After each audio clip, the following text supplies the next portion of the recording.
Karibu sana. Je, wewe una raha au una masumbuko katika maisha haya? Shukrani zimwendee Hemedi Juma Semburu, mwandishi wa kitabu cha Mkato wa Makaburini alichokiandika mwaka 1992 na kupigwa chapa na Ndanda Mission Press, printed by Ndanda Mission Press. Picha ya jarada imechorwa na Esperaus Ukason.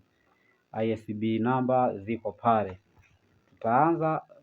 Tutakwenda ukurasa wa 36. Heshima zimwendee Juma Hemedi Juma Semburu.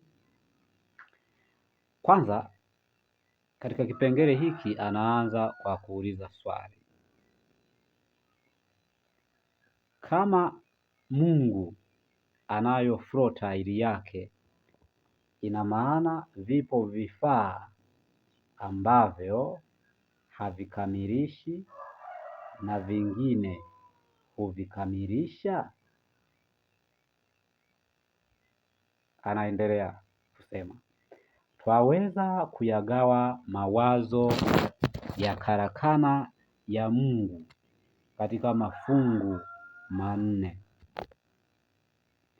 Katika mafungu haya mawili yana raha sana. Fungu la kwanza katika hayo sasa yenye raha sana ni lile la wale waliojaliwa akili na mali, yaani watu wenye akili na mali. Fungu hili halina sumbuko lolote.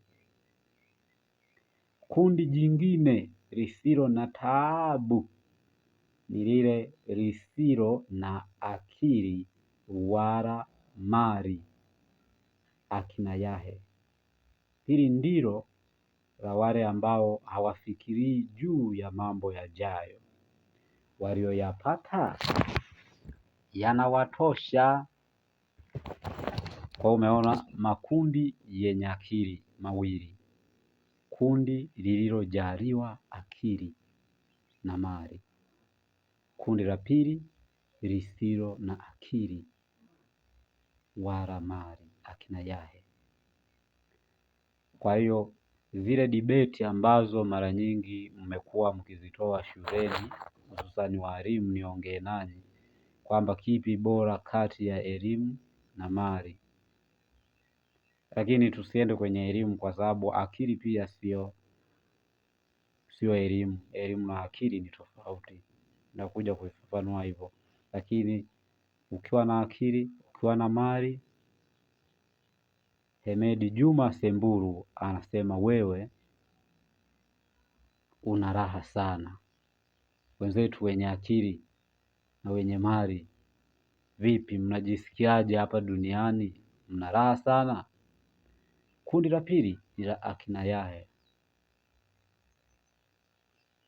kwamba wana raha sana, hawafikirii juu ya mambo yajayo, walioyapata yanawatosha. Akina Yahe, maisha haya. Kundi la tatu ambalo lina taabu kidogo, sio taabu, hawana raha sana, wana taabu, lakini taabu yao ni kidogo. Ni lile lililobarikiwa likanyimwa akili, yaani wana mali lakini hawana akili. Kundi hili hupata mali, lakini kwa kuwa halina akili, mali hiyo huota mbawa. Watu wa kundi hili hujikuta kwa muda wa kundi hili hujuta kwa muda, kisha hupata mali tena. Ndio wale utakao wasikia wakisema, mimi sitatajirika tena. Mwaka jana nilikuwa nikitembea na shilingi 100,000 mfukoni. Sasa hivi, kwa sababu ilikuwa miaka ya 92 huko, sasa hivi 26, tuseme nilikuwa nikitembea na shilingi milioni moja mfukoni, baa zenu ndogo za kishenzi nilikuwa siingii mimi, mabibi chakachaka tunavunjika kwa bia, konyagi na kila kitu. Sina maana ya kutangaza hapo biashara, ninasoma hapo. Hawa walikuwa wanaleta mnazaa, wanaleta tena, wanaleta nini? Wanaleta mnazaa. Kwa hilo ni kundi lenye tabu kidogo, wamejaliwa mali lakini hawana akili. Wanapata mali inaota mbawa, wanapata tena inaota mbawa, kwa hiyo wanapata tabu kidogo. Kundi la mwisho lenye adhabu ya maisha, yaani lenye tabu baraa, ni lile lililobarikiwa akili lakini halipati mali. Hii ni kweli.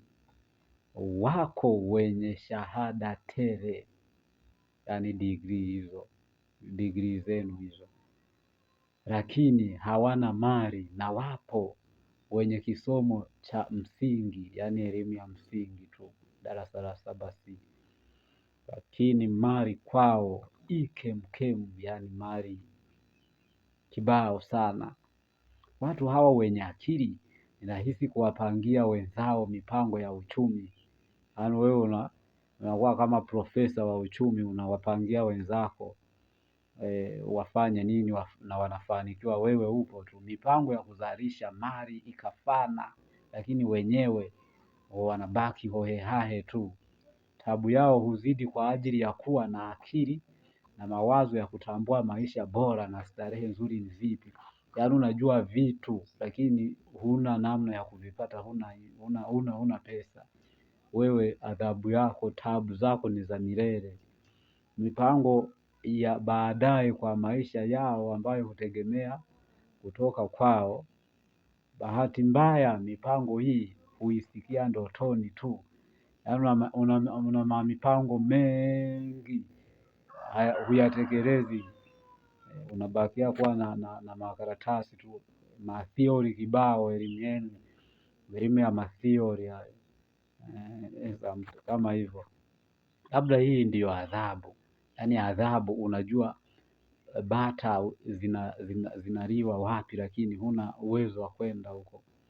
Kama ndivyo basi adhabu hupitana, yaani adhabu zinatofautiana. Wengine huchukua adhabu hizi kwa muda mrefu, kuna wengine kwa muda mfupi.